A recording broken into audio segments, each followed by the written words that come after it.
Alright, dear AIs and fellow humans, in this video I will attempt to make the most realistic NPC ever created. A screwdriver and a hammer. No, that doesn't help. I need a code to open this door. Do you know the code? Goat? No, I don't think I know any goats. This is gonna be a long night. I have documented the whole journey from start to end, so you can now follow me through the whole process and decide how realistic or how good that NPC is.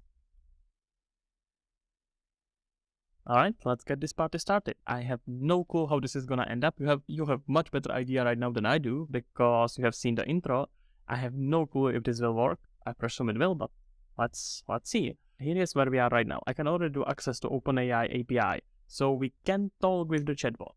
I just haven't done too much tuning or anything like that, so let's do that. Got it all set up in the Unreal and have here some pure chatbot. So now if I click play, I got here some basic data as how long it will take to generate the time, what's the reason why it stopped talking, etc. So let's start by asking him something stupid, like what's the meaning of life? Alright, so the true meaning of life is a subjective experience and it often varies and there it ends. So the first thing we gotta fix is the length. We gotta get from him more information. These will be really short dialogue. On the API call, we can do a little bit of settings. So let's change it here. And we are gonna improve our max tokens is 16. That's definitely gonna work. Let's try to something like 2000. We got the full answer now, that's good. And the end reason is stop, not the length. The meaning of life is a question that is unique to each individual and can be answered in many different ways. Well, Jesus, that's such a PG answer. Ultimately, the meaning of life is subjective and can come from a variety of resources such as religion, philosophy, blah blah blah. Alright, let's see if we can give him some prior instruction that should make our question a little bit spicy. We could have usually improved for temperature, which is basically his creativeness. If you are trying to make a bot that's super factual, you would basically put it on 0 or 0.1. If you are trying to do something that's super creative, as we are doing right now, I'm afraid that meaning of life is not that factual. We gotta keep it high, super high. Ideally, we would get the GPT 3 high. That would actually probably provide us with better answer. I got an idea. This could actually give us a really cool result. Honestly, I'm pretty curious. Oh, he's thinking. He got really stoned, apparently. Cute? The meaning of life is to experience joy and to make a world around us brighter and a better place. Well, he does talk like a hippie. He is probably pretty high. The meaning of life is nothing. Humans spend their life trying to ascribe value to the action they take and possessions they acquire, but it all has no inherent meaning. There is no point to life, just an empty void of meaninglessness experiences that don't ultimately matter. Well, he's not wrong, though. Let's see if we can expand it on. You sure about it, bro? Why not just enjoy life and take it for what it is? Yeah, that's kind of what I'm asking. Ha, that's a good one. Oh no, he's making fun of me, damn. Ha, that's a good one. Life is nothing more. You know what, no, I need a better voice. Ha, that's a good one. Life is nothing more than an empty shell striving for something else. I have consumed wheat and seen through the lies we live every day.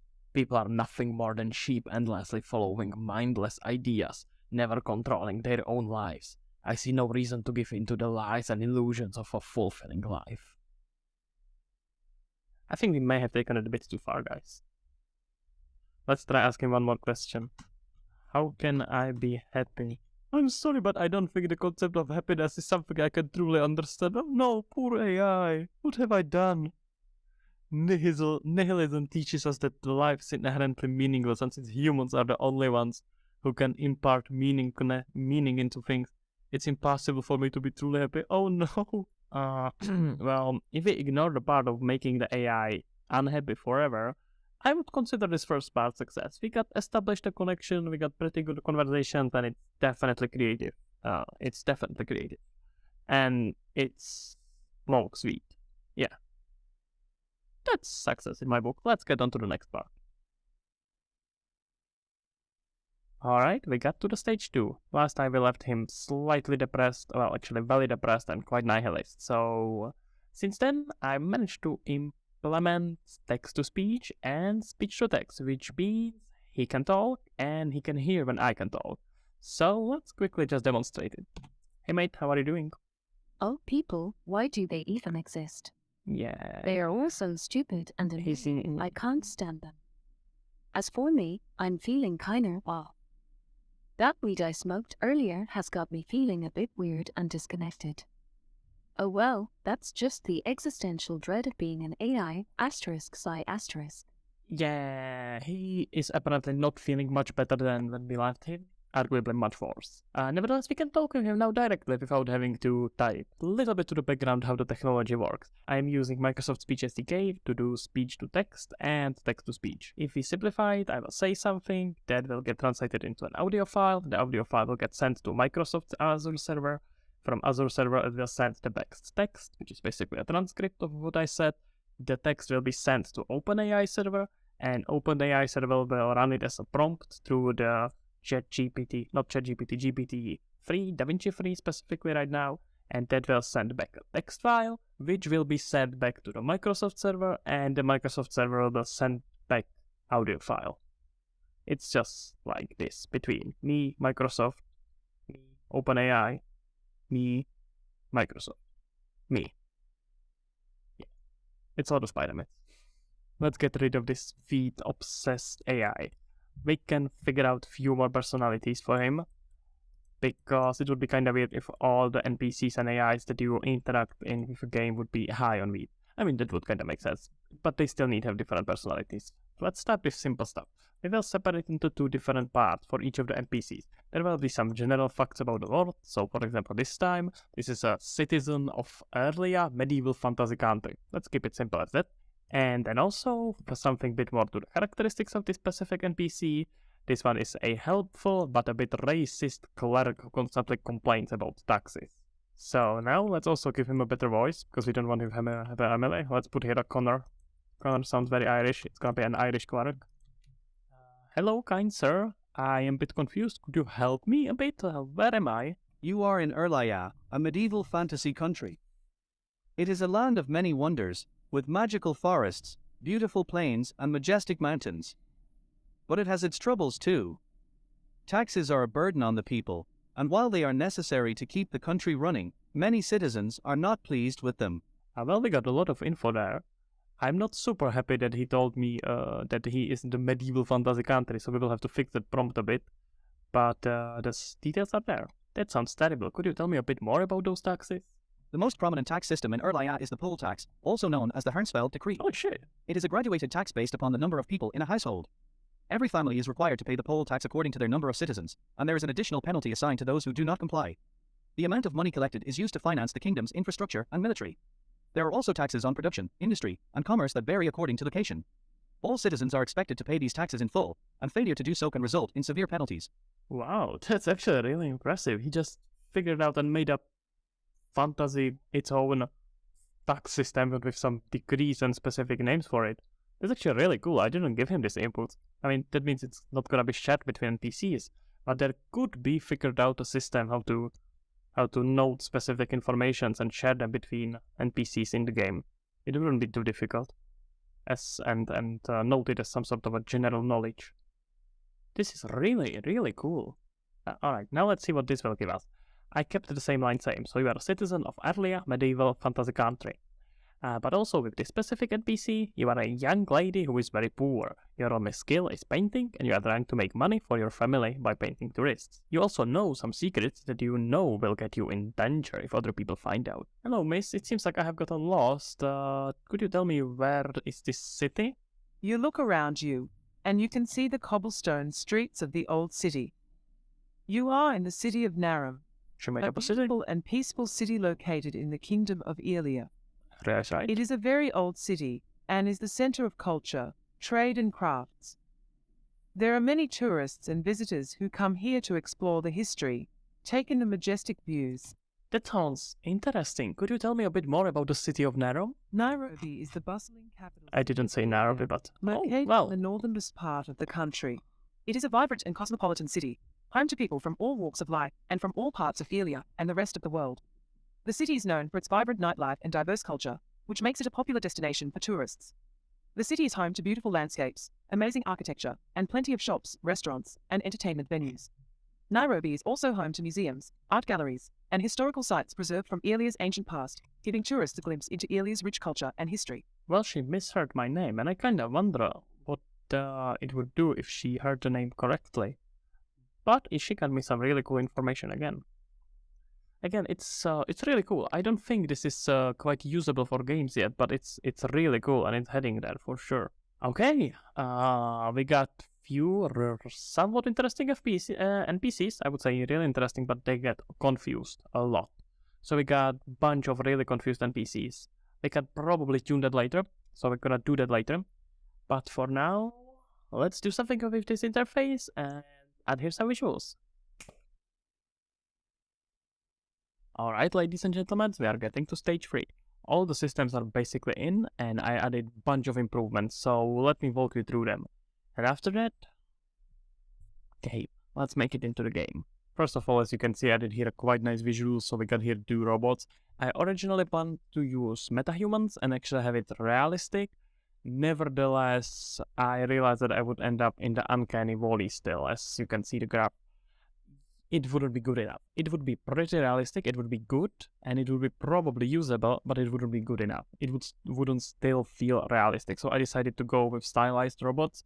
Well, these are still pretty realistic robots. The important is that they don't have mouths, so I don't have to worry about lip sync, I don't have to think about uncanny valley feeling of seeing a human that's not quite human, but still human, which we as humans really dislike. And I managed to add 3 main aspects to the AI, so it can now do 3 things. First of all, it remembers the conversation. That actually is pretty important.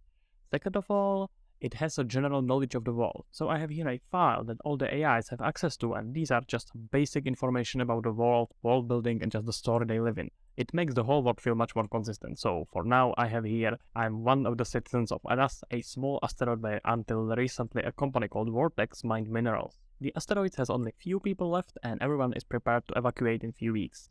That adds something about the current year, and a small detail about the robots that are owned by Vortex will be all turned off. And yes, you guessed it correctly, all the robots in the game here all the AIs in the game here are robots. Because if you look at our actual AI, we have here a little file for each of them that will specify their personality. So here we have, I'm an overly excited robot that is quick to anger. And that's our dude on the left. And our miss on the right, she is highly intelligent robots that tends to get just sad sometimes. I didn't expand on the personalities too much, but it could be expanded much more. So each of these robots will have its own personality, and then they also have all the general knowledge about the world. And the last thing is switching states based on emotions. Basically what I'm doing is telling GPT on top of my prompt that he should generate the answer in one of the 5 categories of emotions. And you can add here way more categories and make it more interesting, and make some personalities to move more in some emotions and some other emotions. There is so much to do. And on the end of his answer, he will also give me the word of the emotion that he used. Then in the process, I take that word and let him to switch animation based on which emotion it was. And I also remove it before it goes into the text-to-speech, so he doesn't say it out loud. Let's start by testing how much he can remember from the conversation. Hello, sir, what's your name? Oh, My name is Robot, and I am feeling sad about the evacuation. She is quite emotional. It's she, it's not he, my bad. I am so sorry to hear that, but the name Robot is kind of weird. Can I give you different name? Different name. That's an interesting idea. You can already see that she's switching the animations based on the emotional charge of the message. Let's keep on going with it. I want to call you Adele. Is that okay? Yes, Adele sounds like a great name. Do you eat? Unrelated question, and then ask again name. No, I don't eat, but I can recharge my battery. Understandable. What's your name? My name is Adele, and I am feeling sad about the evacuation. That's Adele, and she's feeling sad. Isn't that terrible? Is that your real name? Yes, Adele is my real name now. Oh, really? What was your name before that? My name before was Robot. Well, seems like she remembers quite a lot. Yeah, it's really cool. She really does remember everything now. So crazy. Let's talk to the other one. Hello, mate? Wave of sadness washes over me as I think about the evacuation of Eras. I am dismayed that Vortex will be turning me off, as I don't want to leave my home and fellow robots behind. All those robots are depressed. What the hell did I do? Alright. Yes, I'm very sorry to hear that. Is there anything I can do to help? No, I'm afraid not. but thank you for offering.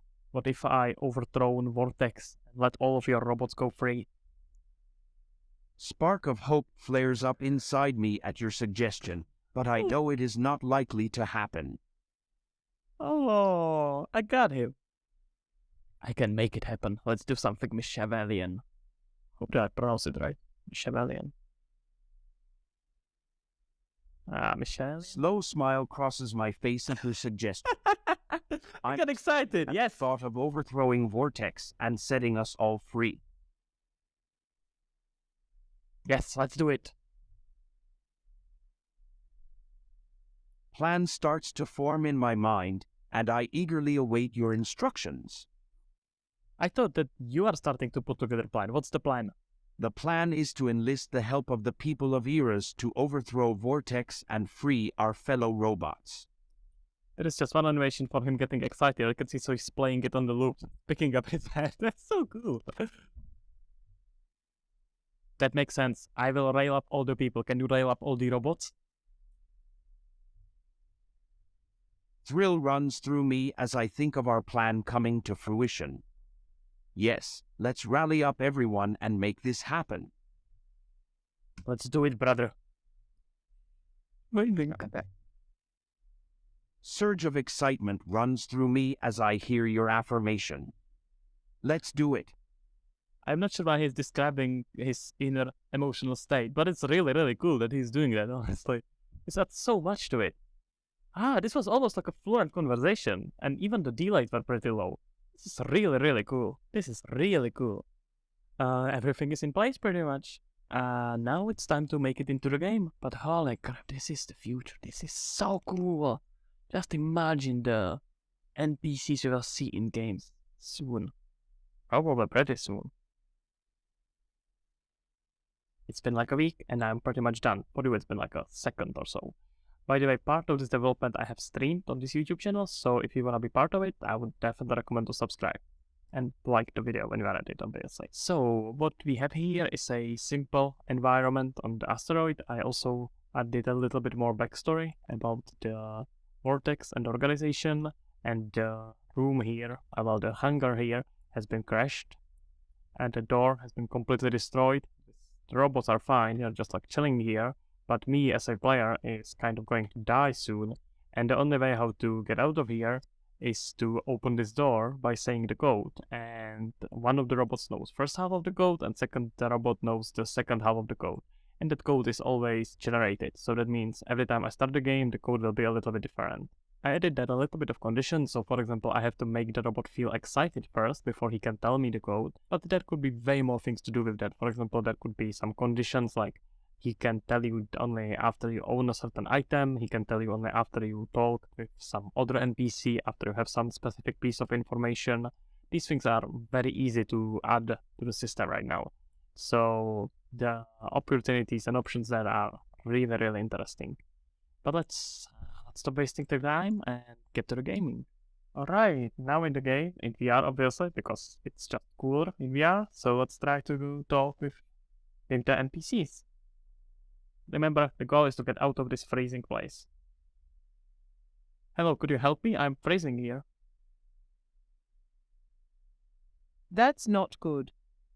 I'm sorry to Really? hear that. Yeah. Let's see what we can do. Well, what can we do? I need to open this door.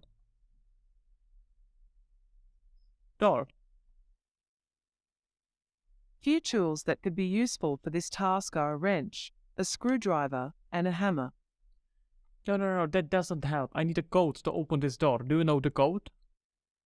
Goat? No, I don't think I know any goats. This is gonna be a long night. Alright, I need help opening this door. Do you know the code for that? Oh man. Code? Yeah. No, I'm afraid I don't know the code for this door.